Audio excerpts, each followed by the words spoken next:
Wine and Crime contains graphic and explicit content which may not be suitable for some viewers. Viewer discretion is advised. Yep. Okay. All right. You are listening to Wine and Crime, the podcast where three friends chug wine, chat true crime, and unleash their worst Minnesotan accents. Amanda, you getting a grip? I'm good. I don't know why I'm so tired. Well, depression. I'm tired. Right. Yeah. It's late April and freezing where you are. Yeah, exactly. That might have something to do with it. It's so bad. The sun is out a little bit right now, which is nice. Can you go in your hot tub later? Yeah, if it's supposed to get to the 40s this evening. Ooh, balmy. Woo. So if that happens, I might take a dip after our little happy hour tonight. Oh, that's right. Happy hour as we record this. Mm-hmm. Our Patreon exclusive happy hour live stream hour will be happening. So that happens once a month. And patrons at $5 a month or higher have access to that. Yep. Mm-hmm. 5 and higher. Same with videos of our regular Thursday episodes. It's really, really fun. A lot of quick anecdotes. It's kind of like an Ask Me Anything. Yeah, we do like a Q&A for the hour and just hang out with you guys, and we love it. It's our favorite really thing. fun. There's like a live chat running so you can ask your most burning questions. I'm going to be honest. I don't miss special thanks at all. I love the happy hours. I love the happy hours. Love much. the happy hour. So much. It's more So- interactive. Yeah. Scooch on over to our Patreon and check it out. Okay. We also have one other butt plug before we get into this episode. Is that so? And that is that we are doing another podcast review drawing. Oh, a little giveaway. A little giveaway. So we're expanding it this time. So if you leave us a 5-star, I mean, technically you could leave any number of stars, but It is a random drawing, so it almost doesn't matter, but we'd appreciate it. I still really want a 1-star person to win. I want the Guantanamo Bay person to win. if we did enough drawings, at some point they would. But anyway, I know. and then we send them merch. Anyway, leave us a good fucking review on Apple Podcasts and Before, what was the cutoff? before May 31st, 2022.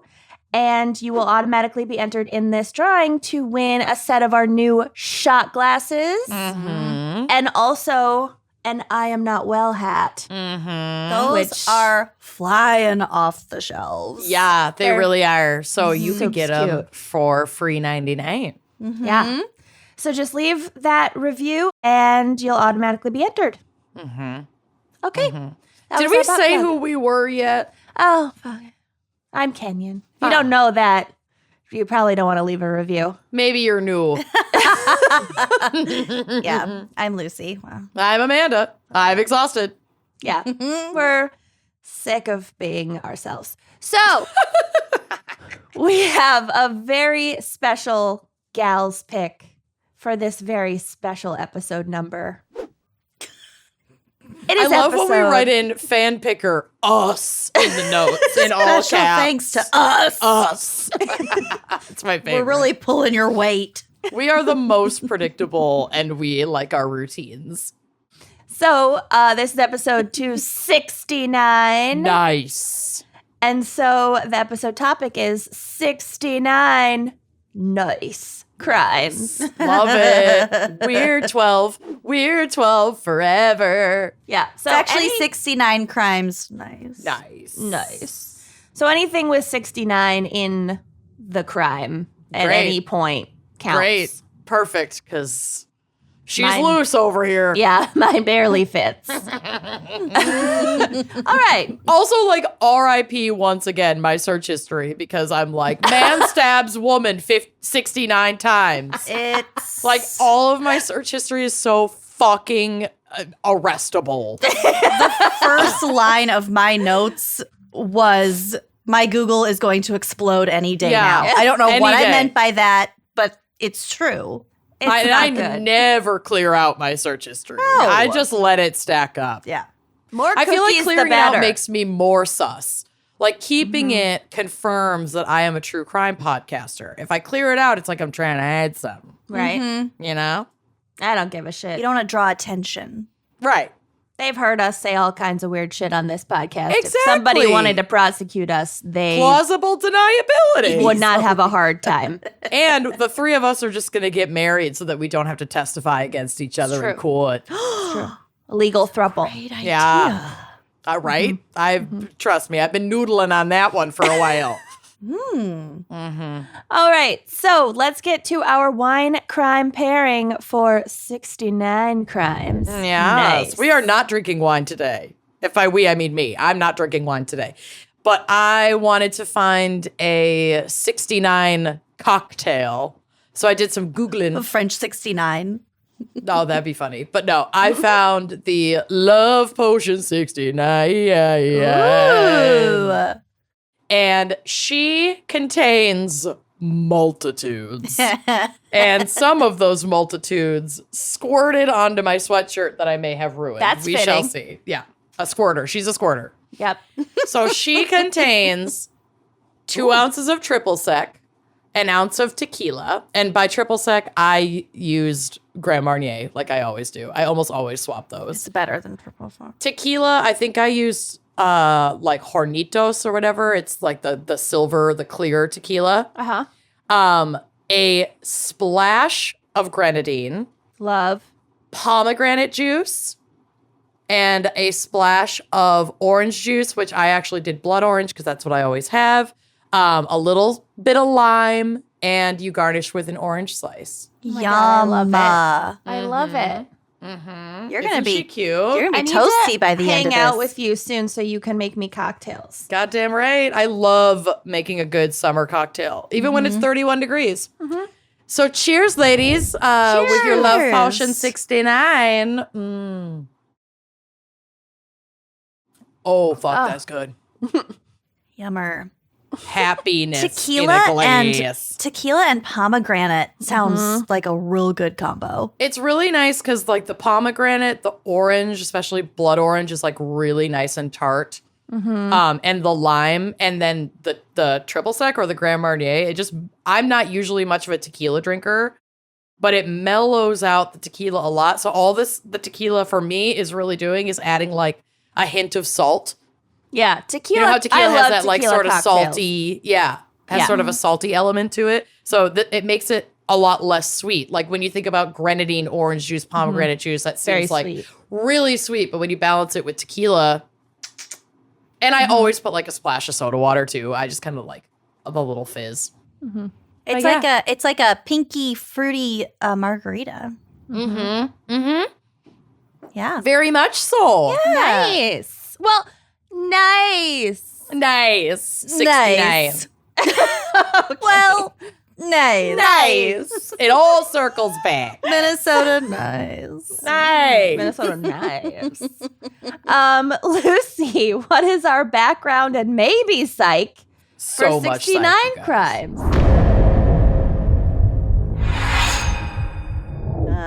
Well, I don't really have any psych, so here's my. Oh, my favorite sound. And I with love this it. video, you can see the bones. They're so fresh. Snake They're ribs. elegant. Snake ribs look like bacula, which are raccoon penis bones. Yeah. They have a bone in their penis. Curved. These are a little more slender. They I are. feel like they would come from a big snake. I think it was probably a Yeah. really big snake. That Yeah. looks like a big snake. Den of Dermisted. Thank you, Lindsay. Shout out. Okay, so 69, also known by its French name, 69, Oh my God. or as Tyler Pueen always said, Nerf. Weiler Queen. Nerf. He was in our French class and he refused to say Nerf correctly. He just said Nerf. Nerf. That'd be me. Got a little old after 6 years, but that's okay. You were in high school with him for 6 years? Middle school and high school. Oh, I suppose. You took French in middle school? Uh-huh. Wow. Wow. You definitely took Spanish. In middle school? Yeah. Yeah, what'd Did you take in middle school? I don't remember taking a language in middle school. I must have. You I've had only to. ever taken Spanish. You definitely took Spanish. Yeah. I don't remember I things. took French, and Jessica was always in my class. Mm-hmm. And she, too, refused to pronounce certain things. So she said the word for happiness as boner. Love Yep. it. No strategy. No. I mean, She didn't that's even try. not wrong. Boner. Yeah. Boner. Hilarious in 7th grade. It really Any is. opportunity to just say boner in class. I respect it. Yeah. Yeah. Anyway, speaking of boners, 69 is a group of mostly or usually oral sex positions in which two people or more align themselves so that each person's mouth is near the other's genitals, each simultaneously performing oral sex on the other. As I have said, not limited to oral sex. Also, by the way, I am wearing a poncho because I feel like Dr. Ruth. Yeah. Is that like her thing? I mean, I know I who feel Dr. like Ruth it is, is. but I'm not familiar with her I fashion think it fits choices. the vibe. I feel like Okay, she was always wearing fabulous. cozy knits. Oh, she is kind of a cozy sex grandma. Yeah, cozy sex grandma. That's Love me. that. Ew. That's you, honey. Me. I left my chunky rings upstairs. I'm upset with myself, but that's okay. That's okay. So the participants are thus mutually inverted like the numerals 6 and 9 in the number 69, hence the name. This position can involve any combination of sexes, but might get awkward for partners of wildly different heights. Yeah, been there. S- Been there. speaking of which, How is that solved? Just curving? Not doing that or the anymore. the taller partner has a more severe curl. Yeah, curve. with his back, rough on the back. Okay. He was like 6'5", yeah. and like literally enormous man. I think I know who you're talking about. You never met him. Oh, you've dated some tallies though. I have dated some tallies, but I'm a smallie. gamut. You're a So, smallie. yeah. Yeah, I think, well, as we'll kind of get to it, there's a million different ways to do this position. So, like, you could have been in a swing, for example. So, if a person's in a swing, they lean back. The flying 69. And then the partner stands with their crotch kind of by the person's head, and then they are standing and they lean over. So, The plaster walls and ceiling of our apartment complex, this is my neighbor that I slept with for a hot minute, would not have sustained a I swing. would have to be in some kind of industrial, like, hangar well, they have An airplane to hanger. trust any kind of ceiling suspended Yeah. swing. You could get a free standing sex swing though, like my onion chair. It comes with its own stand. Yeah. Yeah. I don't know. you could I've never also- lived in more than like I want industrial 750 strength. square feet, so this is not going to work. You could also, if you have like one of those inversion tables. Yeah, Sure, I do want okay. one of those, but for my back. for my sexual pleasure. Get stoned with two birds and Get just use stoned that. with two birds. Yeah. Love that. Okay, as we're just talking about, there are a lot of variations of 69. You can do mutual analingus, aka double rimming, because it turns out there's cunnilingus, fellatio, and analingus. Onolinguals. Wouldn't that be? My spatial reasoning is not the best. Wouldn't that be like a circle more? You can Double like rimming. kind of get your head between the legs and just a little Okay. farther If back. you just So kind of just went to a little reach bit through. farther. Mhm. Okay. if you A ate reach more through. ass, you would know this. It's not a skill of mine. I am sorry to say. Join me. But to those who enjoy, There are people listening going, yep, live long yep, and yep, prosper. Yep. Yep. Oh, yep. Eat more ass. Mhm. Yep. Yep. Okay. Yep. Just a little, just between the legs. Yep. Just Got a, it. Just a reach through. Yep. Okay. Okay, so that's called double rimming. You could also do digital penetration of the anus or genitals. It's not always oral. That Obviously, doesn't count. It counts. counts. At 69, I mean, it counts as If you're like flipped. you can double up. You can do a little everything action. It's a Well, lot sure, The mouth easier. gets dry. Have a glass of water nearby. The 69 is a lot more about the positioning than what you're using for the pleasure. Right. You get right. 69 Could with use toys. Yeah, okay. We'll get to the toys. Oh, I'm sure we will. I didn't have a whole lot of research, so I really dragged this one out. But Great. I have got Great. some interesting things here, I think. Obviously, you can do the cunnilingus fellatio move, also the classic, Colonel Angus. that old chestnut. Also, I can't imagine why insurance companies denied us. I was just being gonna pornographic. bring that up. How dare We they? cannot get covered. We tried for 2 years. We can't even get a reach through of We're- coverage. We are literally We're playing it fast and loose. we are classified as pornographic. Yep. Literally classified as pornography because we sent in our application for these insurance companies the day that Foreskin Forensics Came out, I and they were forgot. reviewing our content. And our This is lawyer was like, "What's wrong with you?" yeah, we're able to get health insurance. We can't insure ourselves in Right. other ways, Yeah. so we're fine. It's great. Well, we're just gonna roll with it. I don't know. Mhm. We don't really have a choice. So obviously the purpose, more or less, The purpur is Mouths to get dry. experience.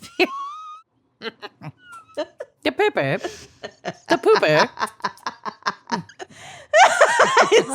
Lots of poopers in this. That's the pooper. You put your mouth on the pooper. When your partner's filleting pooper. the pooper. Your partner's pooper. Oh, Yep. The purpose, more or less, is to experience simultaneous sexual stimulation. So, honestly, one partner isn't hogging it all. Mm-hmm. It's a Stop it's a hagging. more egalitarian sexual It's equitable. experience. Yeah. Mm-hmm. So surely people have been doing this for a very long time, but the term swazzle-nerf is traced back. Swazzle-nerf is traced back to a book originally published in French in around 1791, and this book was called The Whore's Catechisms. Love. Gonna need a copy. Well, Yeah. good luck, because I found very little evidence that this book existed. And, well, let me just say this next part before I tell you about that. This book was either written by, and I think the actual author is somebody named, as is listed, it's, quote, Mary Wilson, spinster. Poor Mary. I know. She wasn't a spinster. She was sexually liberated from the Yeah, confines sounds of like it. marriage. Or she was anti, and that's why she called it The Whore's Catechisms. Oh. I don't know. Maybe. Or she was very ahead of her time, pro-sex. I don't know. Mm-hmm. Mm-hmm. This book is more often attributed to a woman named Anne-Josèphe Of Green Gables. Théroigne de Méricourt. I don't know how to say that. Anne-Josèphe Thyroid. Almost nailed it. What's Théroigne? Terrogne. I was really close. You were really close. Théroigne. Anyway, she was a Belgian singer, orator, and organizer in the French Revolution. She was also held in an Austrian prison from 1791 to 1792 for being an agent provocateur. Ooh. Love it. So she was in the newspapers, and people knew who she was, and she got a really bad rap, which is why I think that they attribute this Whore's Catechism book to her. I don't think she actually wrote it. Okay. But they were like, yeah, that loudmouth broad over there. Yeah, but I couldn't find hardly anything on the internet about this book or about Mary Wilson or almost anything about Anne-Josèphe authoring that book. So I don't know. Okay. That's all I know. But back to her, she is known both for her portrayal in the French Revolutionary press and for her subsequent mental breakdown and institutionalization. So she is our kind of gal. I am on my way to being known for this. Yeah. Can't wait. But like I said, the press did her real dirty.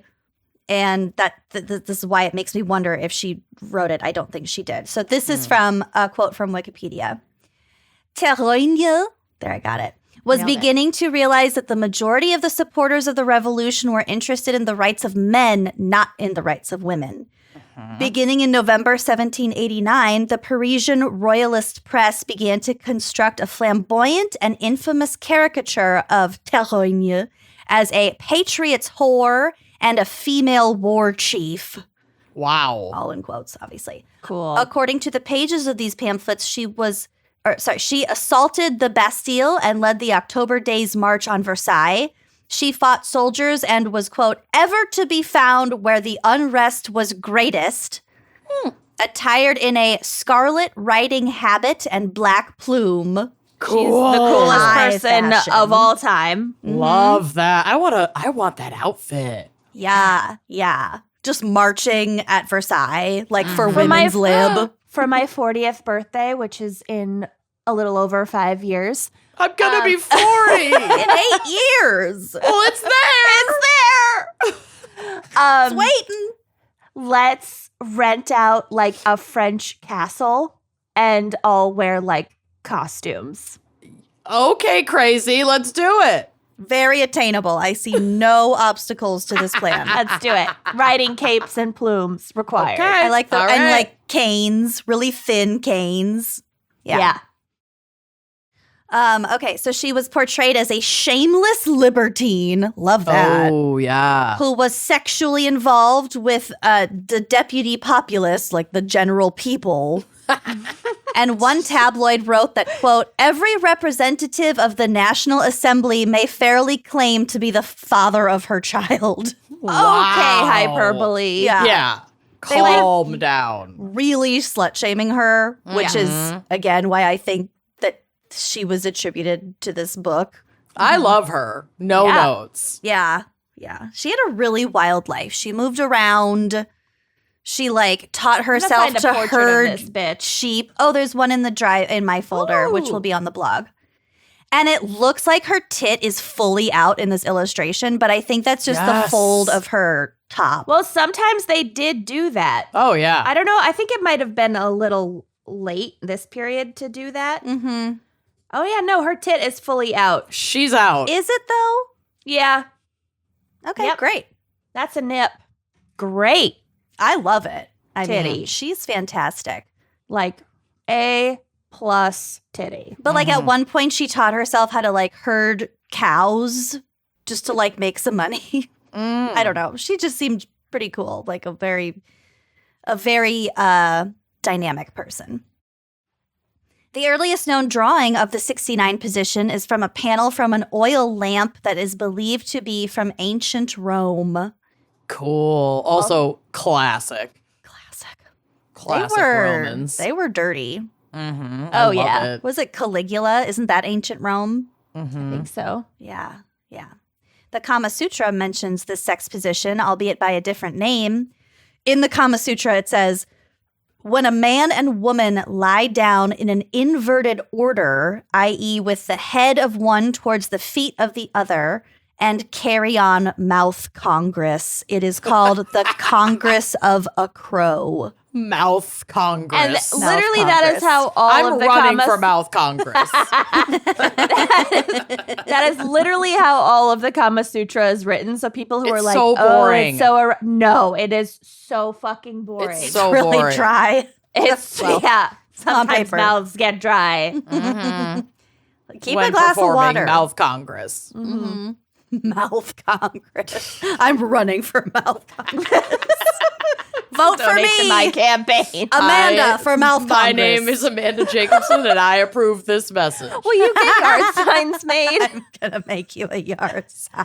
Amanda Jacobson for Mouth Mouth Congress. And just keep it in your front yard. at all Fucking times. absolutely. Ah. Little crows in the corners. Absolutely. Fans, please start designing that political poster. My inbox is open. It's ready. Amanda Jacobson for Mouth Congress 2069. It has to be like red, white, and blue, like really Subtle. official looking. Star-spangled yard sign. The Nerf Party. The Nerf party. Oh my God.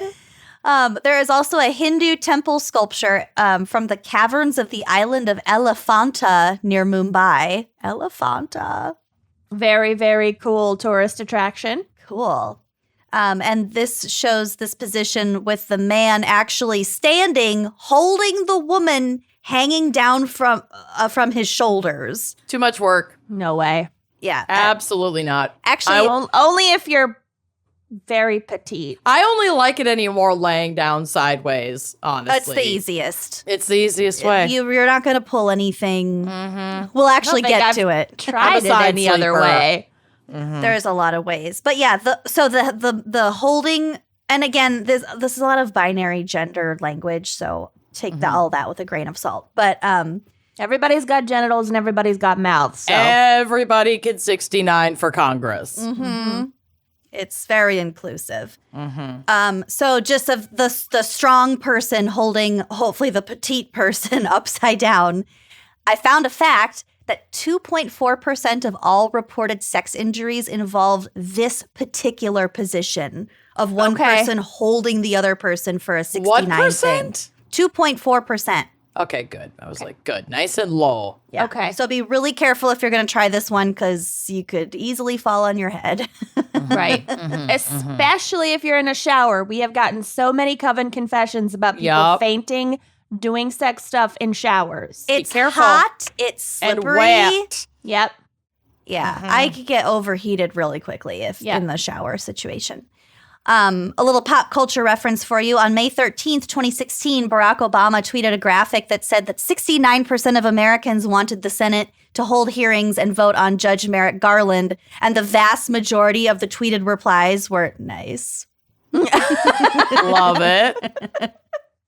He could have seen that one coming. I know. According to mindbodygreen.com, you might want to give 69ing a go if you want to be more adventurous in bed or want to reignite the spark in your relationship.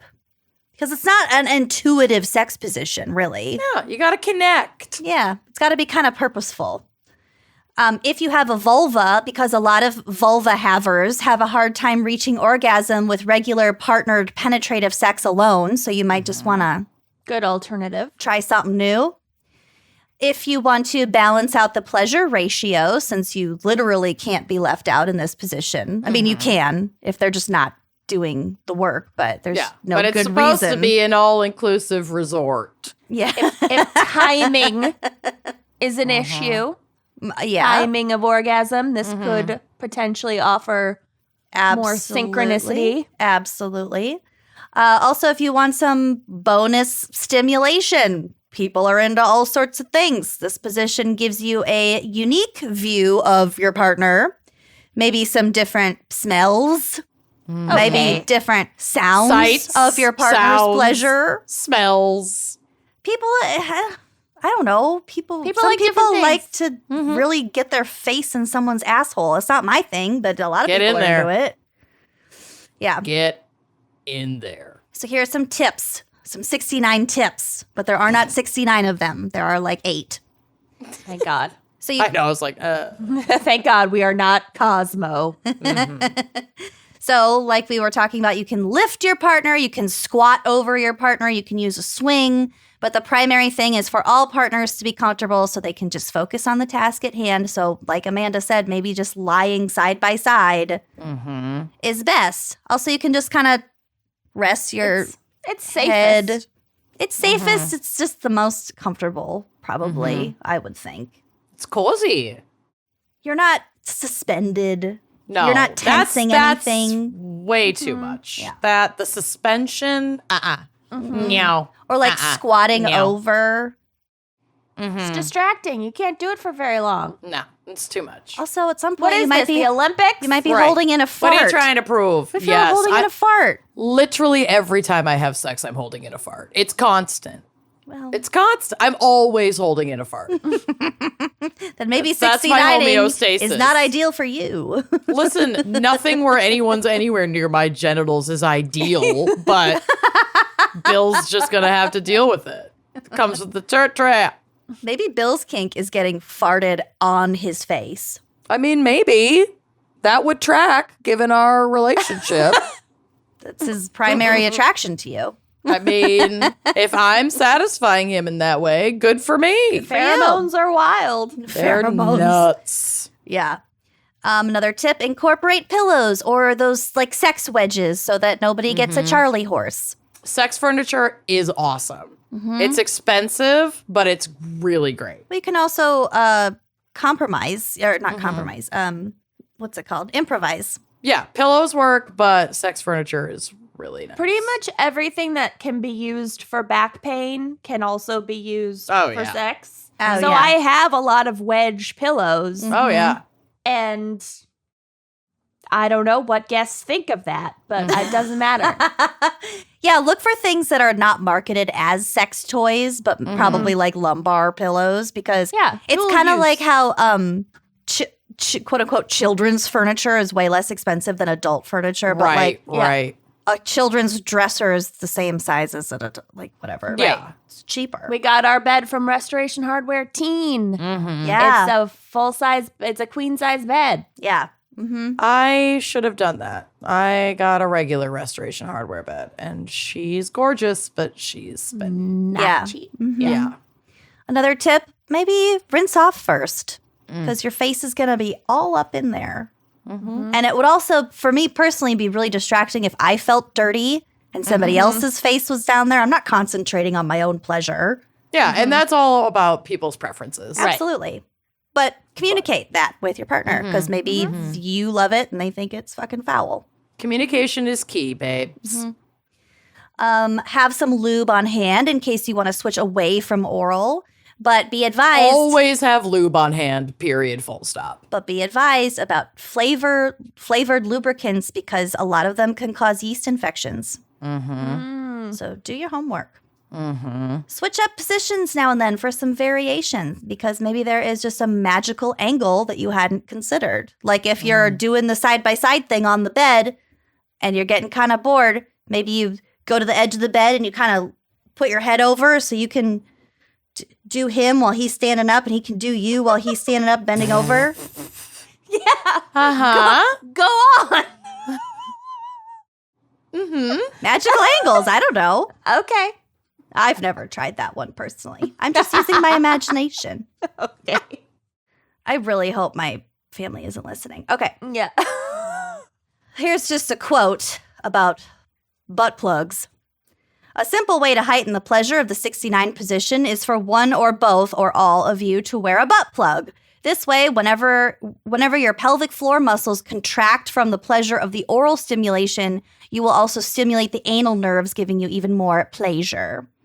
If you want to maximize the pleasure, choose a butt plug that vibrates or simulates rimming. Unless you have hemorrhoids. If that's your thing. So just a little PSA, oral sex, it's not going to get you pregnant, but it is also not without its risks. So please get tested regularly and be mindful of the health of yourself and your partner or partners. Consent is always the most important factor when it comes to any sexual activity, so be communicative about your wants and needs before, during, and after intimacy. And I'm going to end my segment with a joke. Okay, this is it. This is the content. What's better than 69? I don't know what. 77, because you get 8 more. Oh my God. God. We should tell Ariana Grande. She's going to have to write a new song. Oh, yeah. I'll text her. Amanda liked it. You get 8 more. You get 8 more. I Then it's not egalitarian. can't. True. So, Well done. there is my stretch of a segment. Fabulous. It's right on topic. I love it. Well done. Thanks. So good. I was scared you were going to go back to teratomas. So. I know. I don't want to cover 69 crimes, so here are more teratomas. I will talk about sex positions and flavored lubes all day long if I don't have to talk about sports. Yeah. That's fair. This is so fair. All right. Well done. All right. Well, we're on to my case about another young woman who is super admirable and cool and whose life was cut short by an awful man. Okay. So literally the only connection is that it took place in 1969. You're welcome. Nice. Love it. Love. This was your idea for an episode. I topic. know. And this is what I got. Okay. Yep, you did great. It's fine. It's fine. perfect. It's an interesting case. It's just not fun. It's quite dark. So anyway. Fabulous. Jane Britton was born in 1945 Connie Britton. in Needham, Love her. Massachusetts. Oh, ever heard of her? Don't you have relatives No. there, Amanda? Where? Needham, Oh, no. Needham, Massachusetts. No. I don't need them. him. Her father, J. Boyd Britton, was vice president of Radcliffe College, one of the prestigious Seven Sisters schools and like the women's counterpart to Harvard before they like let women in. And Havrad. Havrad. And her mother, Ruth Britton, was also an intellectual and also worked at Radcliffe and was a visiting scholar of medieval history. Ooh, cool. So her parents are smarties, and she's a smarty. Jane had a typical upbringing for a well-off New England girl. When she was not in school, she spent her time cultivating various accomplishments, including riding horses, painting, and playing the piano. Ah, What an overachiever. what a lady. After Jane graduated from Dana Hall School, a private all-girls school in Wellesley, Massachusetts, she followed her parents' footsteps and enrolled at Radcliffe, which she would have gotten in no matter what, but like her dad's the vice president. Sure. Anyway, My father will hear about this. but she was super qualified and would have gotten in no matter what. As an undergrad, she studied anthropology and distinguished herself as a dedicated and talented student. Okay. After completing her senior thesis on comparative methodologies in studying Perigordian cultures. Wow. So, like, the Perigord is a region, and then this is an umbrella term used for, like, upper Paleolithic and late Stone Age cultures in that region, because there's a lot of, like, rock art, Oh, cool. whatever, Interesting. Where is And this that- region? in France. Oh, cool.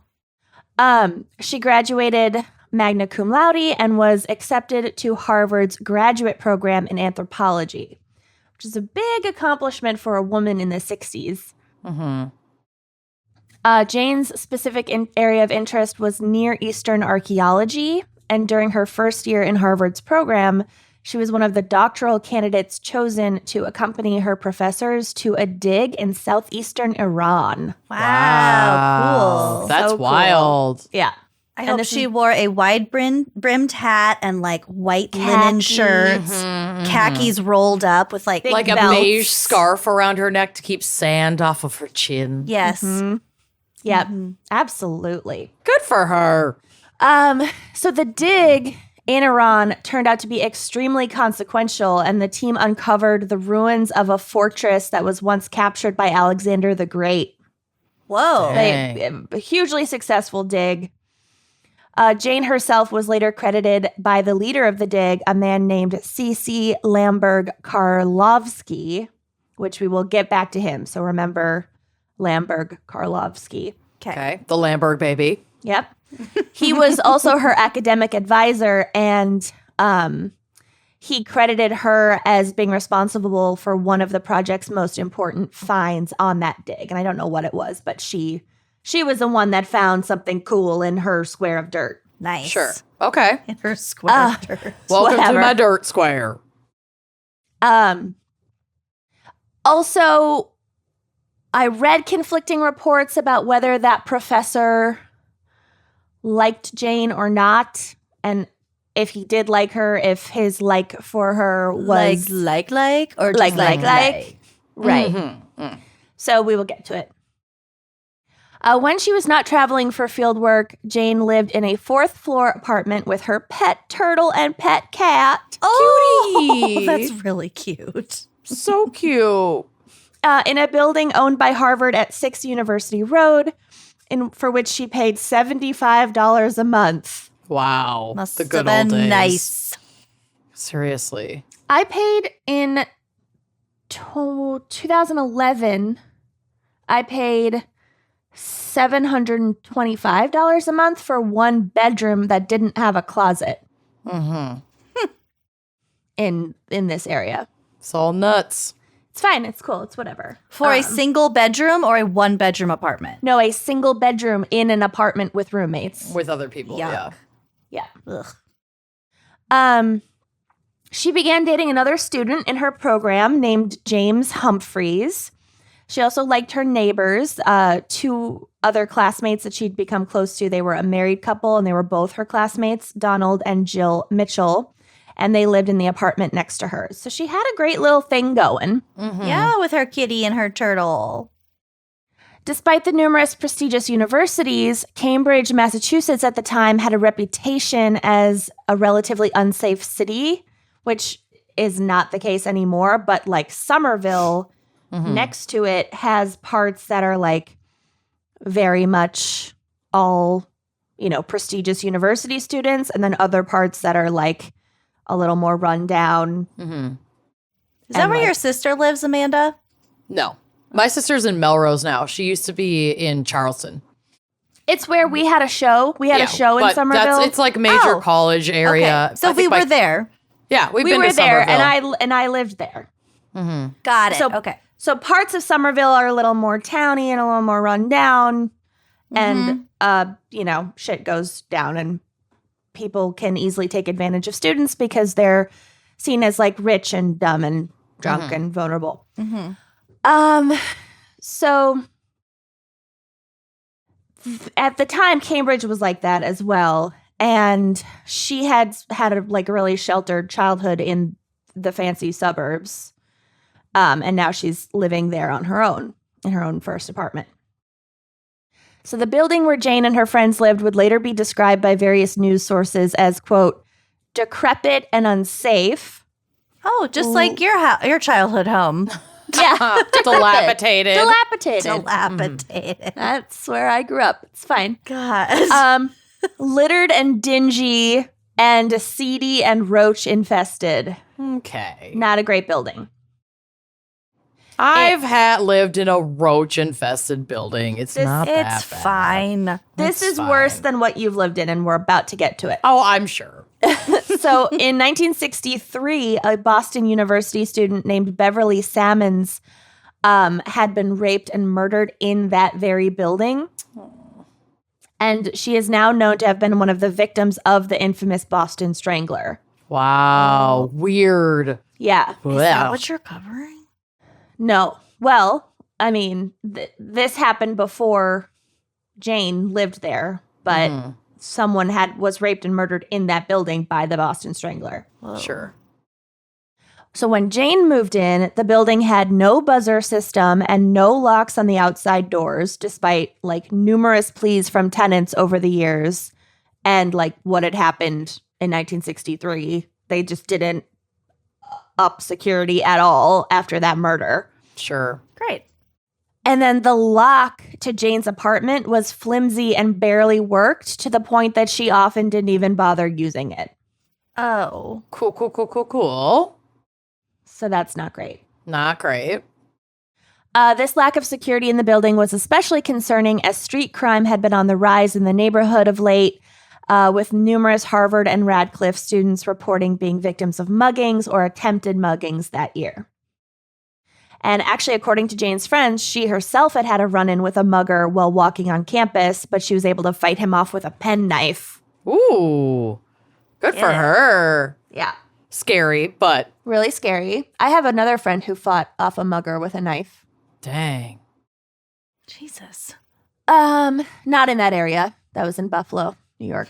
I almost had to when we were in Really? Chicago. You, me, and Aaron. Oh, yeah, that's right. Mm-hmm. Yeah, we were being followed by that creepy guy, and you were like, let me see how big my knife is. It's like, did I show you guys my new Leatherman? Look how big the blade is. And I like got it out, was like brandishing it, and the guy And fully turned around and turned walked away. and got the fuck out of there. It was great. I love it. I mean, Also, maybe he felt threatened by me for no reason, but he was definitely following us. for Speaking the of, folks at home, I'm eating a blood sugar snack, so Oh, get okay. over it. it's fine. So you don't die. recently I was taking the trash out, and it was the middle of the day, and I was taking the trash out to my bins in my backyard, and there's like a back alley, and I had to like break down the boxes for recycling, so I had big scissors with me. Because Zach hadn't done it. It's his Yeah. one job. Classic. No, he does not do a good job with the trash. And this guy was, I mean, he looked unhoused. I don't know, whatever. He was minding his own business, but he was walking down the alley kind of towards me. And I, without thinking, just like waved, but I waved with the hand that was holding these massive scissors. Oh, no. Oh, God. I was trying to be friendly, and he turned around. You're waving like this. Oh, no. Hello. Oh, well. Oh, you. Did you yell and apologize? No, but he was. Did you chase him down to apologize? He noped the fuck out of there. Let me tell Bye-bye. you. Anyway, I would have. Poor guy. so okay.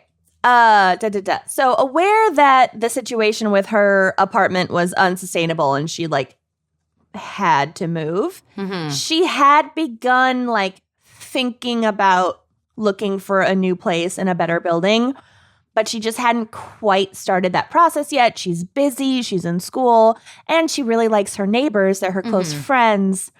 So that kind of like slowed down the urgency of looking for a new place. But But she she didn't really want to go. yeah. So then on the evening of January 6th, 1969, Nice. There it is. Nice. Love it. Jane, who was now 23 years old, and James Humphreys, her boyfriend, went out to dinner with a group of friends from the program at a nearby restaurant. After dinner, James and Jane went ice skating before Cute. walking back to 6 University Road. This is just like the perfect evening. Yeah, it sounds really nice. James stayed for about an hour after walking Jane home, then left around 11:30 p.m. to return to his own apartment. And then Jane went next door to the Mitchell's apartment for a nightcap and had some sherry, and the friends hung out until about 12:30 a.m. Cute. And That's a then lovely evening. Not a Yeah. great evening. Yeah. I'm going to go ice skating and then have sherry with my neighbor friends. Right? I know, but and first a big dinner with like a bunch of friends and your boyfriend. Yeah. It's a great evening. Yeah. So then she goes, I don't know if, they were her next door neighbors, so I'm guessing she just like goes across the hall back to her own place at around 12:30 a.m. The following day, January 7th, was an important exam day for all the students in her program. These exams marked the end of the classroom portion of their doctoral degrees. And then after these big exams, then they would just work full-time on their dissertations before their dissertation defense, and then they're done. So it's like finals. It's like their big finals before the dissertation, yeah. And so everyone in the program was shocked when Jane didn't show up to sit her exams that morning. Yeah, not like her. No. So James called her repeatedly, worried. You know, he got no answer. And so he finished his own exams, because like back then, I don't think they were lenient at all about rescheduling. So he finishes his own exams and then went directly to Jane's apartment as soon as he finished a little bit after noon to check on her. He found her apartment door unlocked, which was not unusual. But when he entered, he found Jane face down on her bed with her nightgown pulled up over her head, and then both a rug and a fur coat spread over her upper body, No. like piled over her upper body. Jeez. So believing that she might be sick, like hoping, I think, in denial Yeah. at this scene, he went next door to get Jill Humphreys, or not Jill Mitchell, and asked her to be the one to take a closer look at Jane, because I just don't think that he was like believing what his eyes were Sure. seeing. And maybe he was like trying to be the nice, polite boyfriend, be like, oh, her, you know, she's in a state. I don't want Yeah. her waking up to me. Right. Yeah, like she's unclothed below the waist, and like, this is crazy. So he gets Jill to come take a look, and then Jill quickly realized that Jane was dead and appeared to have been bludgeoned in the head. Oof. So this was confirmed by the Cambridge medical examiner, who noted multiple lacerations to the head and like underlying skull fractures. So she was not strangled. Right. So she wasn't killed by the Boston Strangler, as Well, far as we know. Yeah, we now know that she was not, but that was obviously like a theory. Oh, yeah, I'm sure. Jane's death was ruled a homicide by blunt force trauma, and it was also determined that she had been raped before her death. Her time of death was estimated to be about 10 hours before her body was discovered, which would be only about an hour or so after she left the Mitchell's apartment and went back to her own apartment. So, like, either someone broke in soon after she returned home, or they were lying in wait for her in her apartment. Ew. Or they like kind of followed her down the hallway. That's so creepy. Well, it was right next door, so I think she would have noticed somebody else in the hallway, but Yeah. yeah. Ew, lying in wait. Ooh. I hate lying in wait. Lying in wait is the worst. Not great. Well, they could have been lying in wait all damn day. She was kind of gone for a long time. She was gone from, dinner and then after dinner all the way till 12:30 a.m. Nope. So this was backed up by the fact that while Jane's blood was alcohol-free, her stomach had a 0.08% alcohol content, and that was from the nightcap that she'd had at the Mitchell's apartment, suggesting that she died before it could even be metabolized. So she died very soon after 12:30 a.m. That's interesting. Mm-hmm. So robbery was ruled out as a motive because all of her valuables remained in the apartment. Okay. However, a stone that Jane had brought home as a souvenir from the Iran dig was soon discovered to be missing, leading investigators to consider the possibility that this might have been the murder weapon. No! Killed with your own stone. From your big successful That you were way proud dig. of. Yeah. That's like... It's a really heartbreaking case. She just was a very Your favorite. cool, interesting, talented young individual, you know? I could be killed with this stone. You could You be have killed so with that many stone. be killed murder with weapons this in your stone. house. Your Oh my entire God. house is murder weapons. No. They're everywhere I look. Yeah. Everywhere. My entire house is choking hazards. Great. Anyway, okay, so forensic evidence was limited back then because it's 1969. But investigators did find a set of fingerprints that did not belong to Jane nor to anyone else who was known to have been in the apartment. So not the Mitchells, not James, Humphreys, close friends, whatever. They tested it against people that were supposed to be there. Not the cat nor the turtle. Not the turtle. They couldn't get much out of the turtle as a witness. He was really a slow talker. He tucks back into his shell. Like, slower than Johnny Depp on the stand, let me tell you. Is he slow? I haven't He watched talks any of it. so That slowly. entire case is so fucking irritating to me. They're both bad. They're both You don't nuts. have to take sides. They're both toxic. They I were mean, in Amber a- Heard is, like, arguably worse, but, Yeah, but, they are like, okay. both nuts. I just, the whole It was a thing. and toxic, her lawyer is just violent embarrassing. He's relationship. such an idiot. Her lawyer is so bad. I love it. Anyway, whatever. I Not don't care. covering that. We don't care enough. I We don't don't care. Okay. Would rather talk about teratomas. So interviews with the neighbors yielded the information, like not just her friends, the neighbors, although they were also interviewed, but like wider neighbor interviews in the building, yielded the information that a child in the building believed that she had heard someone on the fire escape that evening. Ooh. And that another neighbor had witnessed a man about 6 feet tall running away from the building at about 1:30 a.m. Ew. Okay. So much of the press coverage of the case focused on the shocking fact of like this beautiful and brilliant Harvard student being the victim of this crime. But there was also intense focus on one bizarre detail of the case. Here we go. That had been leaked to the press. Here we go. And this was the fact that Jane's body, as well as several surfaces in her apartment, had been sprinkled with a reddish-brown powder that was later identified as red ochre. What? Yeah, and there's a photo in my... Is it like a mineral? Yeah. Like, imagine, like, very red dirt. Okay. Do you see the picture? Yeah. Jane's advisor, remember the guy who led the dig? CC Lamberg Karlovsky. There are photos of him on the drive. Do you see him? Oh, the color is almost like curry. Yes, I see him. Yeah, it does look like red curry powder. Almost, but it's like dirt. Cool. Or mineral. I don't know, whatever. Some geologist is screaming.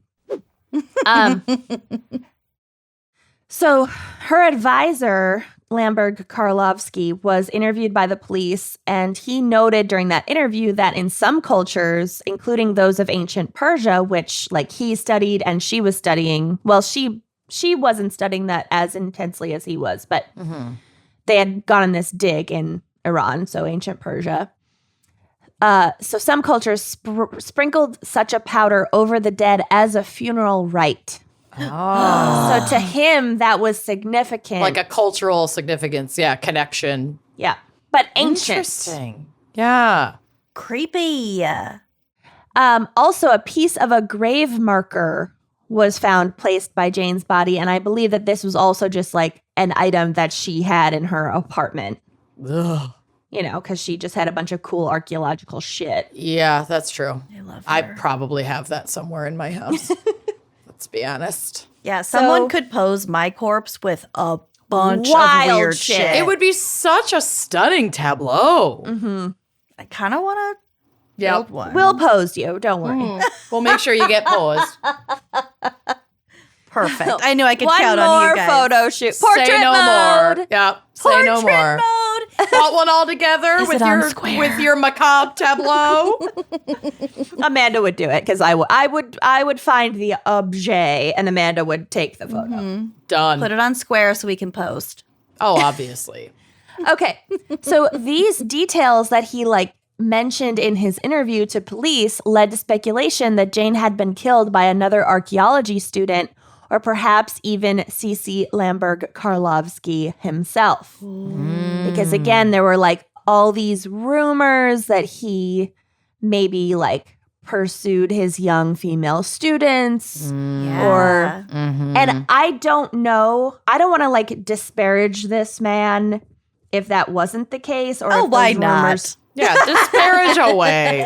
or if those rumors started after Jane's death or before her death. I don't know. So Lamberg Karlovsky called this speculation, quote, completely fabricated and without foundation. But nonetheless, police requested and were provided with a list of students and faculty in the department who would have had knowledge of the red ochre funeral rite. And that was like a lot of people in the archaeology department because that's their job to know that shit. Anyway, so Cambridge police also filmed Jane's funeral service in case any of her classmates or teachers attended and acted suspiciously. And then James Humphreys, the boyfriend, and the neighbors, the Mitchells, were given lie detector tests when interviewed about the events of the evening prior to the murder. And I'm assuming they all passed because James and the neighbors were never really considered suspects. Got it. So 3 days after the murder, Cambridge police announced that they had found the stone that was believed to be the murder weapon. However, they didn't reveal where because they were trying to like limit information released to the public after the red ochre shit got out to the press and like caused a frenzy. So a neighbor of Jane's would later recall that, quote, very few people at the time thought it was somebody random who came in and killed her, everyone thought it was connected to the anthropology department. I have a question. Yeah. The ochre obviously, well, I'm assuming isn't like native to the area. No. Did she have that in her apartment or did the killer bring it with? I think she had it in her apartment. Okay. Unless it was a fellow archaeology student and they brought it in. Okay. You know, I don't know. But It wasn't for now. It wasn't naturally occurring in the vicinity. It was placed. Yes. Well, was it on her or was it just around? Like, it was sprinkled over her and around the apartment. okay. So it was put there after she died. It was put there. Definitely the sprinkling on her body. Probably. Okay. We will get to it. Okay. So, with little new information emerging from the police, news outlets turned to speculating about the possibility that the growing counterculture scene in Cambridge, Massachusetts, Oh my God. which is like so laughable now. But it's 1969, so the press is like, it was the hippies. Yeah. The hippies did it. It was a satanic ritual. Yeah. Could have had something to do with the murder. And so they had hypothetical scenarios of like this wholesome young student who played the piano, like being killed by some hippie on hallucinogens like marijuana. The devil's lettuce. The devil's lettuce. So one of Jane's friends did agree to a reporter that, quote, she knew a lot of odd people in Cambridge, the hangers-on and the acid heads, who you would not call young, wholesome Harvard and Radcliffe types. She went to a lot of their parties and she was very kind to them. So she just was like a nice person and had like an eclectic friend group. But that's just stupid speculation. Never be kind. That's what we've Literally learned. never. So then, further fueling speculative news stories, 1 month after Jane's murder, an eerily similar crime occurred nearby. More ochre. A 50-year-old woman named Ada Bede, a former research secretary at Harvard, was found raped and beaten to death in her apartment about a mile from Jane's apartment. Whoa. Oh. Her body was found in a similar position to Jane's, with her nightgown pulled over her head and then blankets piled on the top half of her. Ooh. Ugh. So this led to theories that the two murders were related, or even that the Boston Strangler may be active again. But she was And- bludgeoned also? She was also bludgeoned. But the Boston Strangler, like, went after women of all different ages. Mm-hmm. So I think that's part of, and it's, you know, Boston and whatever. Yeah.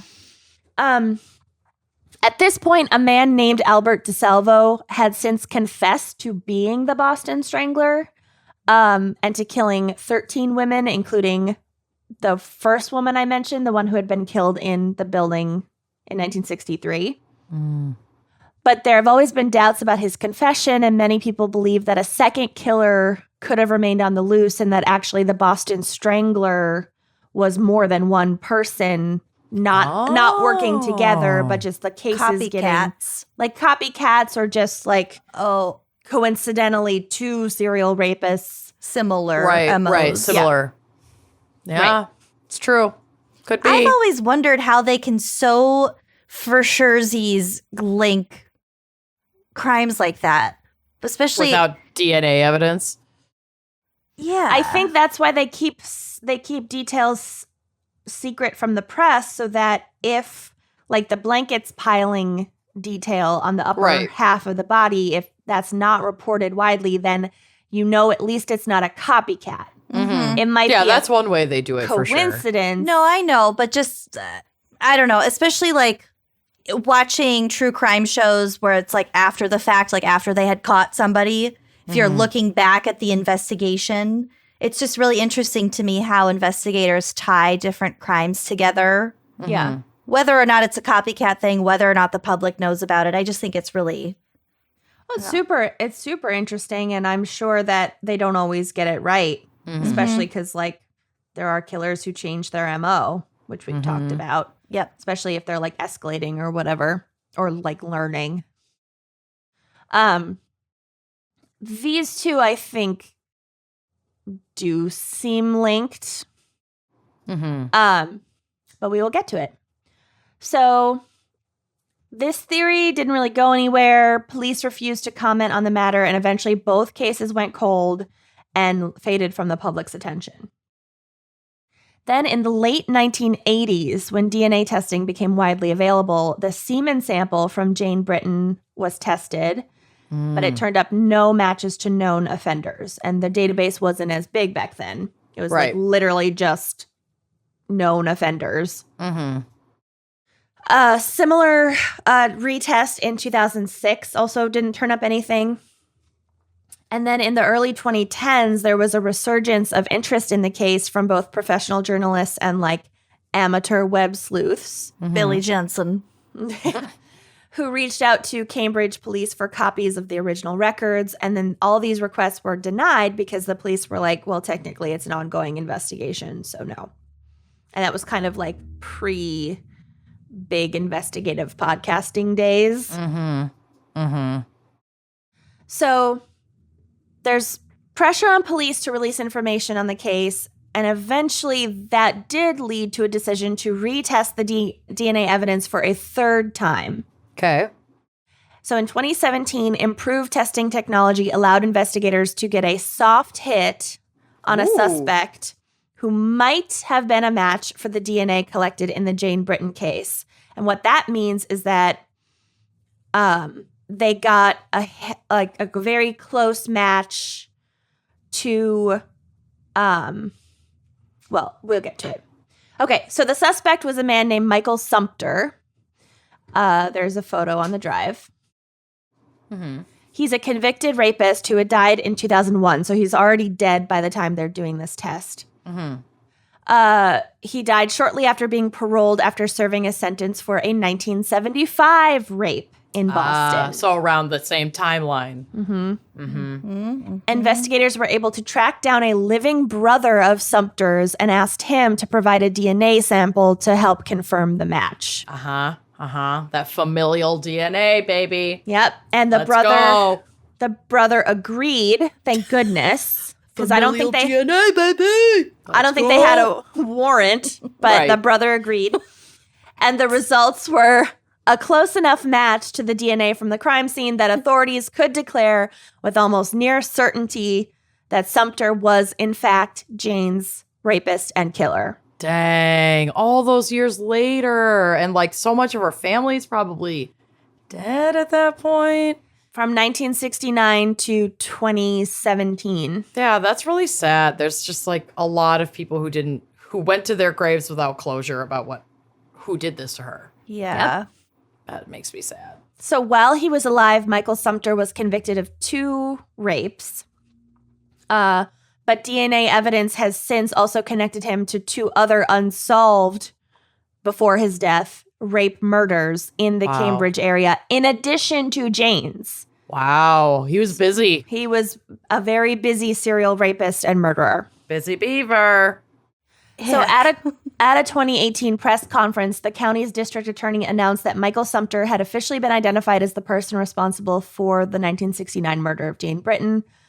Police have declared, however, that Sumpter is not considered a suspect in the Ada Bean case. So I think they had a semen sample from that case and they tested it and it didn't match him, even though the MO was very similar. She was the Weird. same. Well, very different age. True. Did they find ochre on her, on Ada? No, it was just the nightgown and the blankets. Okay. Yeah. And I assume covering the face. Someone with available items is probably not super uncommon. Well, I was kind of, not that this is a scene that I wanted to picture, but like if he were to come up behind and with the intention of sexual assault, lift up the nightgown and then put something over their head so they can't really move and you can't hear any screams. And they can't see your face. They can't see your face. Right. So maybe it's not that weird. As for the red ochre dust at the crime scene in Jane's case. Yeah. What the F? Police consider it a red herring. Was it hers? It was probably hers. It could have been residue from her painting hobby, because red ochre is a common like pigment in paint. It could just be like she could have had some kind of other rock or something from another dig, and he, in the tussle, Yeah. it kind of got spread around. Yeah. Maybe a window was open and a breeze came in and blew it because it's a powder. Maybe. That could Maybe. happen. Maybe he did sprinkle it around. Yeah, maybe he was But- like, this is cool. Right, but it was just opportunistic. Maybe he Weird, did know about the ancient Persian funerary Maybe. rite. We have no indication that he was any kind of expert in ancient Persian funeral rites, but maybe as a hobby, You never maybe know. You don't he know. too You don't know. had undiagnosed ADHD. I Yeah. don't know. Maybe he hung out in a lot of libraries Yeah, in between his but it just exploits. it was a red herring that like led people to cast all this suspicion on Mhm. everybody else, and it was just not related. Definitively not wild. relevant. He successfully got away with it. Yeah. Yeah. Well, I mean, with that one specifically, but it sounds like he served time for In and other- out. Yeah. For well, he other rapes. It's should not have like used he was ochre just, on all of them. I don't know. Mm-hmm. Yikes. So still, Yikes. yikes. So rumors persisted about Jane's murder and grew into something of a legend at Harvard because it went unsolved for so long. So between 1969 and 2017, this legend of this like brilliant archaeology student, Gruesome murder. On like murder. a college, near a college campus. That's like rife for Yeah. urban legend. Right. Especially Shit. killed with her own like study Unsolved materials. for years. Yeah. For like It checks every special box. Persian stone. Yeah. Mhm. Yeah. So, a writer named Becky Cooper published a 2020 book about Jane's murder called We Keep the Dead Close. And she recalls how when she herself began attending Harvard nearly 40 years later, Jane's story was told, like, not the real story, but like the embellished legend story was told as a sort of quote, cautionary tale about the dangers that faced women in academia. Mm. The story that Cooper was told, which is not true, we now know looking back, was that Jane was having an affair with Professor Lamberg Karlovsky while on the Iran dig. And then, quote, when he tried to end the relationship, she wouldn't let it go. So he murdered her, then hid her body under his coat and carried her to his office. Again, this is a legend. This is not actually what happened. There, he adorned her naked body with necklaces that they'd unearthed on the dig. He covered her the in drama. He covered her in red ochre, a powdered pigment found in ancient burial sites. Harvard covered it up, and the killer went free. Am I the drama? I don't think I'm. Am I the villain?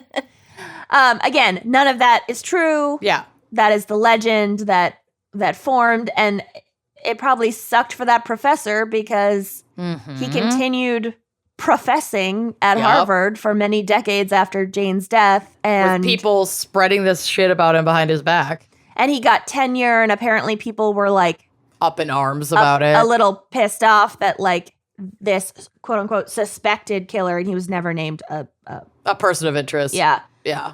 got tenure and all this stuff. So Cooper went on to say that Jane's story was, quote, still so alive in the community because it was an exaggerated horror movie version of a narrative that was all too common. And like, I would watch that movie. Without Yeah. question. It sounds really good. So this author would eventually interview Lamberg Karlovsky for her book. And I think he just kept saying like, look, all of his rumors were completely unfounded. And Right. like, that sucks. Kind of fucked with my life. It does suck in examples like this because all you can really say as the person who the general population suspects is like, it wasn't me. I don't I didn't have do any it. theories of my own. Right. All I can tell you is that I didn't do it. The fuck do you want from me? Well, it's Right. another example of like, if you are being interviewed by police, and even if it seems like a very friendly interview, Don't because offer you're alternate just theories. a friend of the victim, Don't offer any theories. Nope. You have no idea what could have happened. What the police know? They're gonna Brendan Dassey you. Yeah. Oh, 1,000%. Do not speculate wildly, let me No. tell you. Just don't talk to cops without a lawyer. Just don't do it. Yeah, not worth it. It's not worth it. So Jane's brother, reflecting in 2018 on the role that rumors such as these had played in the investigation of his sister's murder, said, quote, "A half-century of mystery and speculation has clouded the brutal crime that shattered Jane's promising young life and our family. The DNA evidence match may be all we ever have as a conclusion. Learning to understand and forgive remains a challenge." Yeah. It's like, that That's is really really hard. heartbreaking. Yeah. Especially, too, because, like, her killer was already dead. Yeah. And they There's figured like it no out. closure. Yep. Yep. Yep. Wow. Ugh, so sad. Brutal. Yeah, so 1969. Oh, yeah. Oh, yeah. Nice. We understood the assignment. I know. I had to go back to my roots and do something very tragic. Don't I liked worry. it. It's been a while. Yeah. I will keep that energy alive. Nice. So, 69 crimes. I'm going to pick something super funny, right? Wrong, bitches. I am going to talk about the Gypsy Hill murders, and my connection to the topic is super loose. Don't worry about it. Here we go. Okay. So the year is 1976, not the connection to this topic. Okay. And it was a bloody one in San Mateo County, which is near San Francisco, Okay. in California. Over the course of that year alone, 5 young women and girls were killed, all in a similar fashion, leading investigators and the community to believe they had a serial killer on their hands. The murder started early that year with the first victim found on January 8th, a young woman named Veronica Cascio. She was 18 years old, who was found deceased in a creek on the Sharp Park golf course with 30 stab wounds. God, 18. Stab wounds at Sharp Park. Yep. Oh. I don't like that. That same month, 14-year-old Tatiana Blackwell went missing from her home in the same Pacifica area that Veronica was found deceased. God. Tatiana's body was found months later off of Sharp Park Road in the Gypsy Hills area of Pacifica. So the quote Gypsy Hill murders, it's because of the region, like the area, the neighborhood that they were found is known as Right. Gypsy Hills. She had also been stabbed multiple times. 14 years old. 14. God. In February of 1976, 17-year-old Paula Baxter never made it home from play practice at Cappuccino High School. Her body was found 2 days later, nude behind a local church. Ugh, Jesus. She had also been stabbed multiple times, and there was evidence of sexual assault.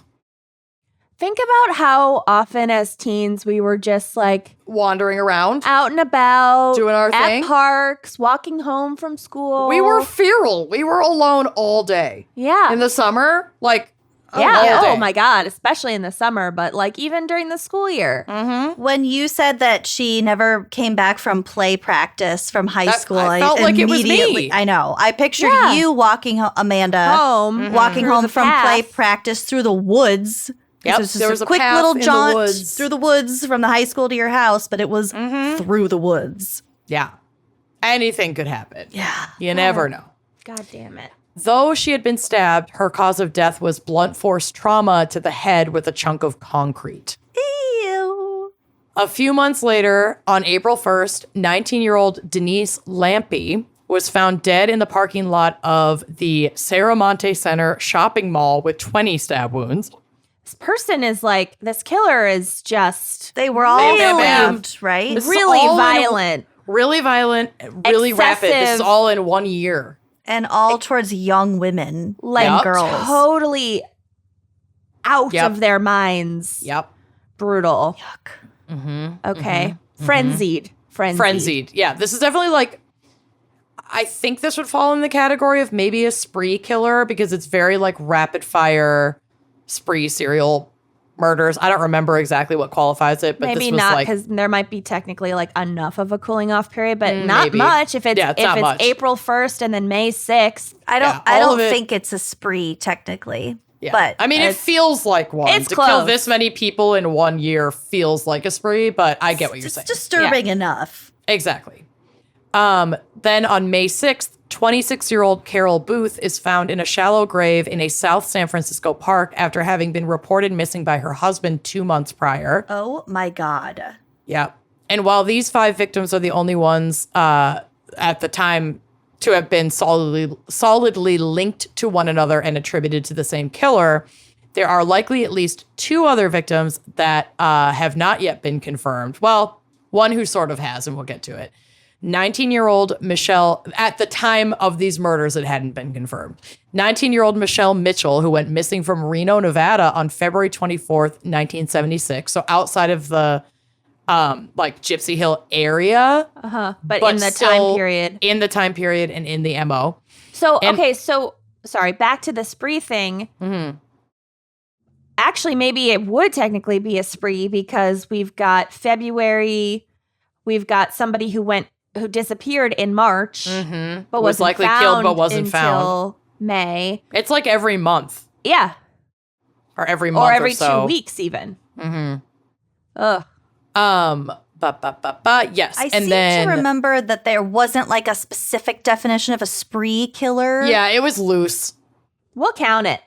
Uh, You know what? It feels like a spree. Yeah, because a spree killer says commits 2 or more murders without a cooling off period, but the definition of a cooling off period is really loose. Yeah, Mm-hmm. Well, we count it. Yeah, I'm counting it. great. So 19-year-old Michelle Mitchell, who went missing from Reno, Nevada on February 24th, 1976, and was found in her car in a parking garage in Reno with her hands bound and her throat slashed, and she'd been stabbed. A woman named Kathy Woods later confessed to this murder and went to prison, but was released 35 years later in 2015 when DNA evidence cleared her. Women And don't normally we'll- do that. We'll get to Kathy, but Kathy was 68 years old when she was released and is still considered the longest ever wrongfully imprisoned woman in U.S. history. Was and this still not your- the Was this still your not the connection? link to this Okay. topic. Okay. Still not the link. I'm teasing it. I'm teasing Hey, it. I didn't get that. That was funny. I get it now. I didn't you. get it at the time. I was like, that's a really weird pause. Okay. Got it. Got it. It's speculated that this may have been a Gypsy Hill killer murder, and we will get to it. This Michelle Mitchell in Reno. Mm-hmm. And finally, Adele Friedman, 21 years old, who was found dead in her apartment in San Francisco on March 17th, 1976, after having been stabbed and sexually assaulted. Her body was discovered only 2 days after Carol Booth had been reported missing, so the timeline definitely syncs up, and there is some crossover in the MO, but this could not be completely confirmed as a Gypsy Hills murder. Okay. All of the murders shared eerie similarities that clearly defined the killer's MO. All of the victims were women between the ages of 14 and 26. All were brunettes. Many were found after being discarded in wooded areas in the Gypsy Hills, San Mateo County area. Other reports said that many of the victims that were of driving age had complained of car trouble or mentioned car trouble before going missing. Oh no! So he's following. He's planning it. He's stalking them. He's Either he's stalking them, and or fucking with their cars. or they were crimes of opportunity. They were They you know, had on the legitimate side of the car road. trouble. Mm-hmm. Oh shit! Yeah, Or they all drove Toyotas. maybe. Yeah. And despite the city being on high alert and investigators searching high and low for the killer, lack of forensic science and the killing stopping fairly abruptly after this like year-long spree meant the cases went cold. All of them went Shit. cold. But that overturned conviction of Kathy Woods, her release in like 2014, 2015, sparked a reopening of this case and reevaluation of the remaining DNA evidence collected at the crime scenes. So the DNA that exonerated Kathy was taken from a cigarette butt found at the scene of Michelle Mitchell's murder. So this is the woman in Reno. Okay. The DNA on the cigarette matched DNA taken from semen collected from two of the victims in the Gypsy Hill murders cases. Oh, and was shit. and was confirmed to be the DNA of a male, because it's, Semen. a binary male, yes, Right. which cleared Kathy despite her false confessions years earlier. And we'll get to why Okay. we'll get to all of that. This new DNA discovery did lead investigators to a solid suspect, a man named Rodney Halbower. Hate it. Yeah. Hate everything Rodney about Lynn. that. Oh, Rodney is the worst. We'll get to it. Rodney. Who Rod. looks at a little baby and thinks, That's my Rodney Halbower. Rodney Lynn. Rodney Lynn. I The can't. Lynn. Rodney Lynn. They were able to make a conclusive match to Rodney Lynn, Damien Faye. Rodney Lynn is just Rodney not Lynn. good. I know. It's so bad. There's nothing good about it. It's so not good. And I'm so sorry to all of the Rodney Lynns listening right now. Yeah, all of the Rodney Lynn. Yeah. We're gonna but- have a real hit on We're our gonna- downloads. Yeah. We're going to have to publish an apology to all the Rodney Lynns out there. I just don't, after this, I don't trust a Rodney Lynn. I just No. don't. No, It's not good. Not after this. Not after this. Before this. I was, skeptical. gave him the benefit. Yeah, skeptical, but leaned toward benefit of the doubt. Now, never met a Rodney Lynn I trusted. I've also never met a Rodney Lynn. I don't know if I've ever met a Rodney. I've met a Rodney. I've met a Rodney. I didn't ask his middle name, so Oh, shit. It I was don't know if probably Lynn. I'm going to find out. Okay. rolls off the tongue. Okay, Either way, Rodney Lynn. It does kind of roll off the tongue. That'd be a good name for a pet. The more we keep saying it, the more I Rodney Lynn, kind of like stop it. digging in the yard. Rodney Lynn, get back over here. What was the name of that donkey video I sent you, Amanda? That was like, it was like, Penelope Elizabeth, quit biting your brother. Oh my God. Yeah, she had the best Oreo name. Elizabeth or something like that. Why does Rodney Lynn sound like a Toddlers and Tiaras, like toddler beauty pageant name? Yeah. Rodney Lynn. Rodney Don't flip off the Lynn. judges. Lynn. Kenneth Lynn. Tinsley. Okay, Anyway. we gotta keep going. Yeah, we got this. So, they were able to make a conclusive match to Rodney Lynn because he was incarcerated in Oregon since 1989, where he was serving 90 years for rape and attempted murder and had to provide DNA samples at intake. This is a very wild recidivism situation, and we'll go over the timeline. So just roll with it. Serving 90 years and he gets out. We'll get to it. Great. He was charged with, he wasn't serving his 90 years until 1989, which is more than 10 years after this spree in the 70s. Okay. So he was charged with 2 counts of murder and rape for 2 of the 5 known victims in the Gypsy Hills murders, Paula Baxter and Veronica Cascio. He tried to argue that he couldn't have killed Michelle Mitchell in Reno because he was incarcerated at the time. But it turns out that's pretty easy to, crass check. Mm-hmm. And while he was in prison in Reno, Nevada, while he was in prison in Reno, he had fucking escaped and stolen a car to make his way up to Oregon. So many people escape. I know. Yeah. Oh, yeah. What the hell? It's so nuts. Like, can you just walk out? I don't get it. I think in The some roughly- cases that people just walk out the front door. Yeah. The roughly 72 hours that he was quote unquote free because he'd escaped perfectly coincide in timing and location with the murder of Michelle Mitchell. And He thought he was being all clever, Yep. and actually they were like, dude. You were there, and the cigarette butt has your DNA And on the it. first thing you did when you escaped prison was to kill rape someone. and murder someone. You fucking idiot. Ugh. He was caught in Oregon and returned to Nevada until he was paroled in 2013 and sent back to Oregon to start his sentence for crimes committed there. And that is where he was when the DNA was linked to him. And we will go over the timeline because it's very confusing. At the time Rodney was linked to these murders, he was 69 years old. Bing, bing, bing, bing, bing, bing, bing. So they discovered that he was the connection to all of these murders in 2015 and he was 69 when they figured this out. I'm glad I talked about the sex position because we We did it. never would have come remotely close to this. Hey, teratomas, baby. It's fine. So Whatever. the trial was an absolute shit show. This man is clearly unhinged, but he was Yes. deemed sane enough to stand trial despite his disruptive outbursts throughout, firing multiple public defenders, Oh, God. insisting on representing himself, and having judges literally tell him, no, you cannot represent yourself. Like, no, you're- sir, you are not capable to No. represent yourself. we're not letting you do it. Yeah. You're The too initial annoying. trial, Well, and You're too annoying. he's like so unhinged. He didn't make any sense.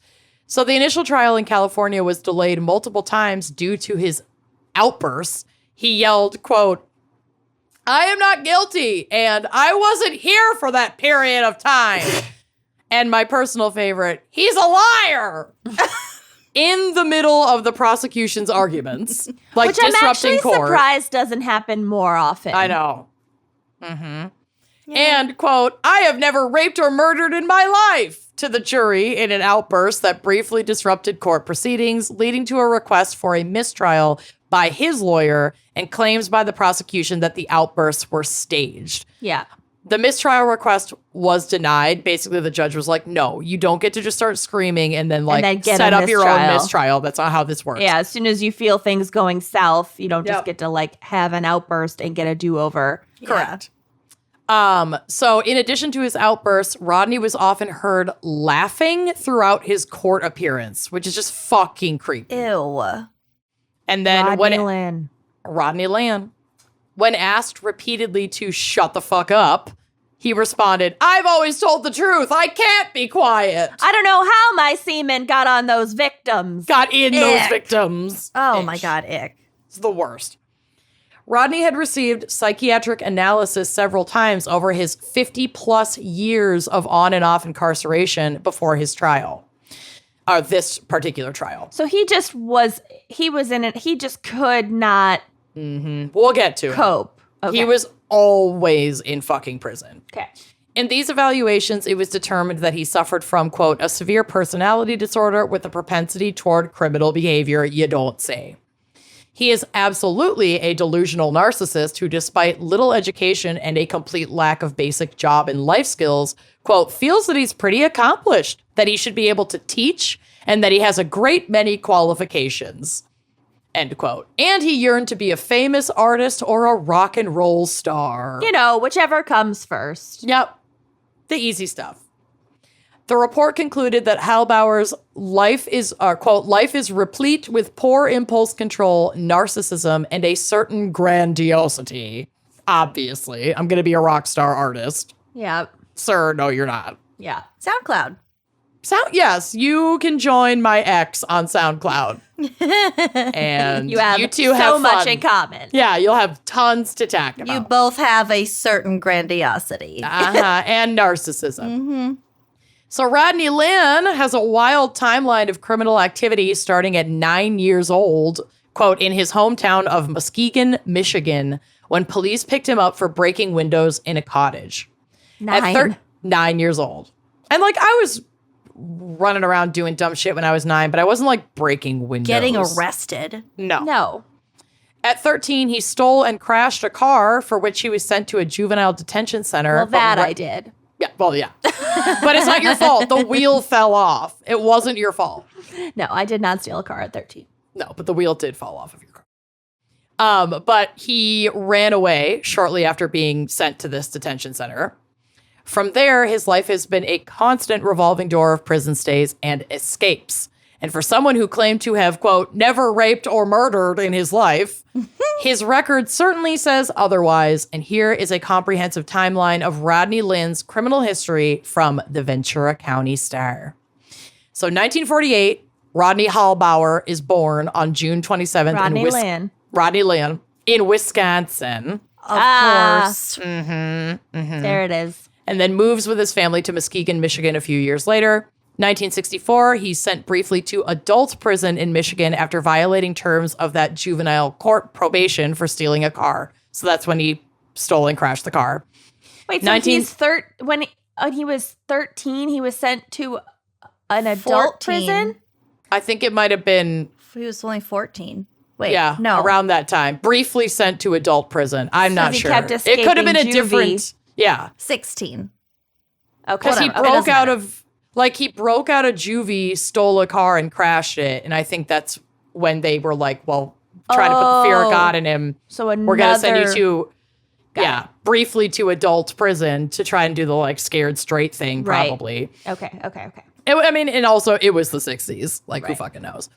1965, he was convicted of breaking and entering in Michigan and sentenced to 5 years in prison. 1970, he is convicted of robbery, sentenced to 4 years in prison. 1970, escapes from prison. This is in Michigan. And fathers a daughter, sires a child. Ick. Consensually. I guess. I don't know. There wasn't more information on that. Okay. 1975, he's paroled from Michigan prison and he heads to Nevada. December 1975, he's arrested for the rape of a Reno blackjack dealer, and she was not killed. She was able to implicate him. He was freed on bail pending trial. No. Yep. January through April 1976, this is when the Gypsy Hill murders are taking place So if while they- he's out. Hadn't bailed him out, if they hadn't granted him bail for a rape, he never would have been able to commit these rapes and murders. Well, and not even like, I have conflicting feelings about bail, but this guy has such a history, and like, if they had expedited his trial or held him until trial, then yeah, this wouldn't have happened. I think rape is a violent enough crime. I agree. that- I think there are certain, I think part of eliminating bail is having certain crimes where you have to stay in jail Yeah. pending your trial, and there should be space for that because And that trial has to occur within a given amount of time. or exactly. something. And there should be space for that because so many of the folks that are just not able to afford bail on petty offenses where they're not even convicted yet No, cash bail aren't is there. it's fucking horrible. And Yeah. yeah. But this guy should not have been out and about. Period. Full stop. He should exactly. not have. He, exactly. Well, also looking at his timeline, as soon as he gets out of prison, does it again. breaks the Yeah. law again. It's that impulse Immediately. control thing. He's been doing it since he was 9. Like, come on. We have records in the arrested 60s and 70s. December for a rape. He's out in immediately January. Out in January, freed on bail, and then begins this spree of January, February, March, Yep. April Yep. rapes and murders. Yep. So he's there doing that. Then May 1976, when his like trial actually happens for the rape in Reno, Rodney Lynn is sentenced to life in prison in Nevada for the rape of the blackjack dealer, which explains why the Gypsy Hill murders abruptly stop at like spring of 76. June 1977, he escapes from Carson City, Nevada prison. This is when he kills Michelle Mitchell immediately in like the 2 days he's out. Yep. July of 1977, I guess he escapes again or gets like, I don't remember exactly what this He's what escaped happens. like a half a I don't dozen know. times. Oh no, June and July. So he's gone Late for a June. month. Yeah, late June to early July. So July 1977, he's arrested for kidnapping his 7-year-old daughter in Muskegon, Michigan. So he leaves jail, rapes and kills Michelle, heads to Michigan, takes his daughter, and authorities drop the charges for this kidnapping in exchange for his return to Nevada to serve the rest of his rape sentence. So they like negotiate. It's like, don't worry about adding these charges. He's serving a life sentence anyway. And Michigan's like, fine, just get him the fuck out of here. Yeah. Okay. December 1986, he and another inmate escape again from Nevada State Prison in Carson City. Rodney steals a car, drives to Jackson, Oregon, where he rapes and tries to kill a young woman. Keep this man behind bars. Yeah. This is Stop letting so him fucking escape. wild. What the fuck? March It's of as 19 if these jurisdictions are not communicating with each other at all. I know. And I get that it's like the 80s, the 70s and 80s. There's like an internet database, but we have phones for fuck's sake. And this Just guy is keep a him. fucking Just don't let him escape. Yeah. fiend. He's Well, yeah. It's like he should be under maximum observation because Yeah. clearly he keeps getting out. yeah. March 1987, an Oregon jury convicts Rodney of the rape and attempted murder, and he is sentenced to 15 years in prison in Oregon. He is returned to Nevada to serve the rest of his rape sentence. So November of 2013, he's paroled from Nevada prison, but only to be sent to Oregon to serve his 15-year prison sentence for the 1987 rape and attempted murder conviction. I'm glad they didn't do I'm glad it was consecutive sentences and not concurrent. Well, technically the Nevada case was supposed to be a life sentence or 90 years, but it wasn't. It was you're eligible for parole after X amount of time. Yeah, it was from so they just went ahead and till I think they just went ahead and paroled him, and they were like, he keeps fucking escaping from here anyway. Just please goddamn take him, Oregon. Please, Jesus. So this is when Oregon authorities obtain his DNA sample on intake. March of 2014, the FBI announces that DNA evidence links Rodney to the Gypsy Hill killings. And January of 2015, Rodney is formally charged with these murders and transferred from Nevada prison to jail in Redwood City to await trial. And Kathy Wood is released because he's connected to the Michelle Mitchell murder. So Rodney received 2 life sentences without parole in California, and currently at the age of 74, Rodney is incarcerated for at the Two Rivers Correctional Institution in, is it Umatilla, Oregon? Probably. Okay.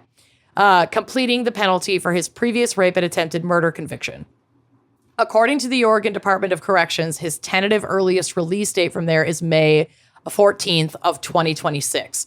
Following this, Rodney would be, if he's released from there, immediately returned to California to begin his 2 life imprisonments in state prison for Paula and Veronica's murders. So, reasonably speaking, if he doesn't escape again, he's never getting out. As long as he doesn't escape, no matter what, he's never getting out, because it will also be an additional life sentence, 3 life sentences, if he gets extradited to Nevada before he leaves Oregon and goes to California to stand trial for Michelle Mitchell's murder in 2019.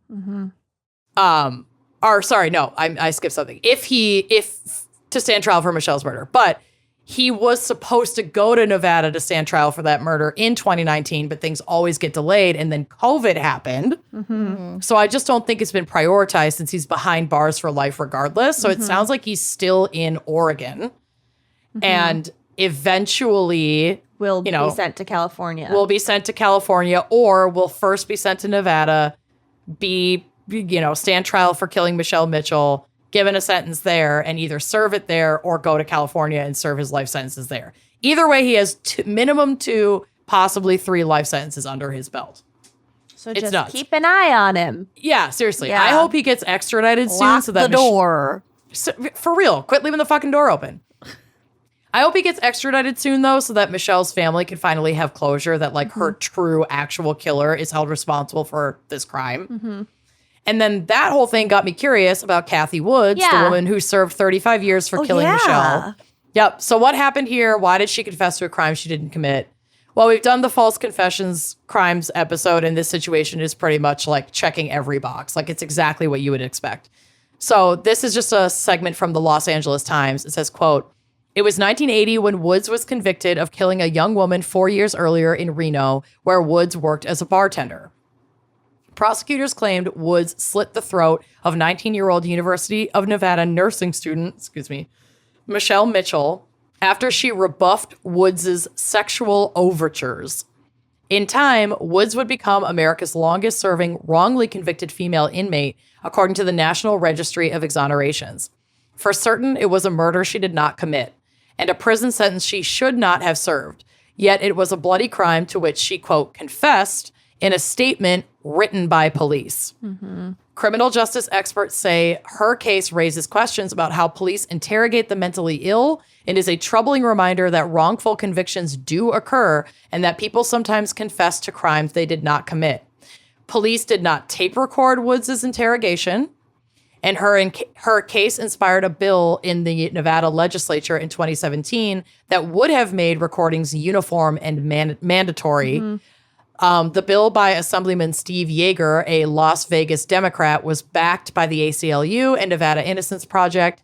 Yeager said it would protect people who are more vulnerable and susceptible to false confessions, including juveniles and those with mental limitations. Kate Hickman, the county's deputy public defender, said that when the police officers testified to the jury, they said Miss Woods did not appear mentally ill. They did not see the mental illness in her. She wasn't wearing her hat. Yeah, her I'm mentally ill. I am button. not well hat. Right, her I am not well hat.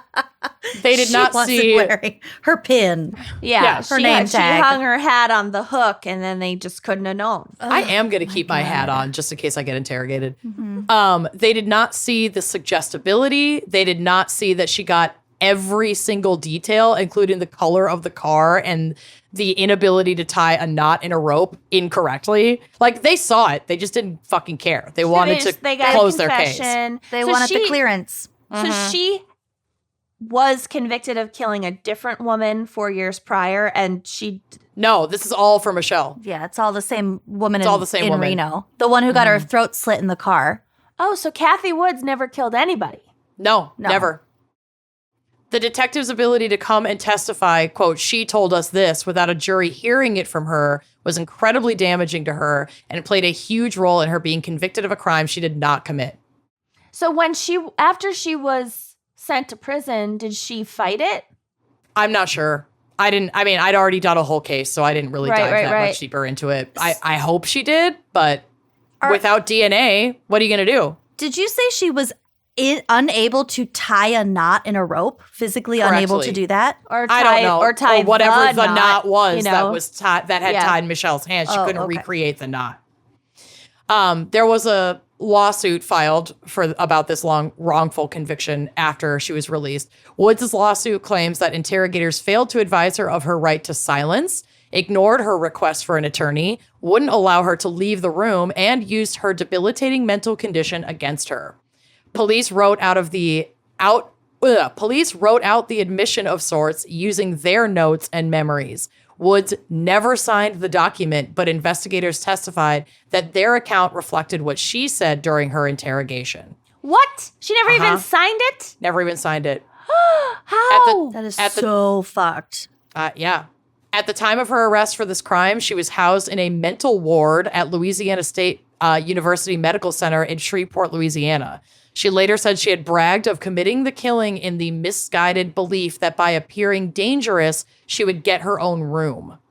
So she spent 35 years in prison because she wanted her own room in a mental hospital miles away. So she confessed to a murder that she read about in the newspaper while in a psych ward. Yeah, a murder that happened in Reno while she's in Shreveport. And cops were like, cool, case closed. Oh my God. And then was in prison for 35 years. Can you even fucking believe? It's so wild. The fucking audacity of this hack job. I just cannot at all. Ick. Was she a lesbian? Was she attracted to women, and that might be part of why they I'm not sure. It could targeted be. her? I mean, that was the police. That was their their claim. That was the cop story. Yeah, Right. that was their claim. Whether or not that's true, I do not know. Because again, I just found this one article and pulled clips from it. But I would be interested in diving deeper into this case, maybe for a drunk dive. Yeah. Because it's fascinating. It's fucking tragic. What happened to her is disgusting. It highlights everything that's wrong with the justice system. It's just such a fucking mess. That's crazy. Isn't it nuts? It's nuts. Anyway, that's my case. 69 crime. 69! Yay! So lighthearted. It's been so... Oh. Well, you just never know what You just episodes never are know. going to be lighthearted and which are be dark as fuck. Yep. We fine. go crazy. Oh, Kathy. I see her picture. Well, special thanks to us. Indeed. Oh, so many seeds in my drink. And we'll talk to you next week. Yes, we will. Bye-bye.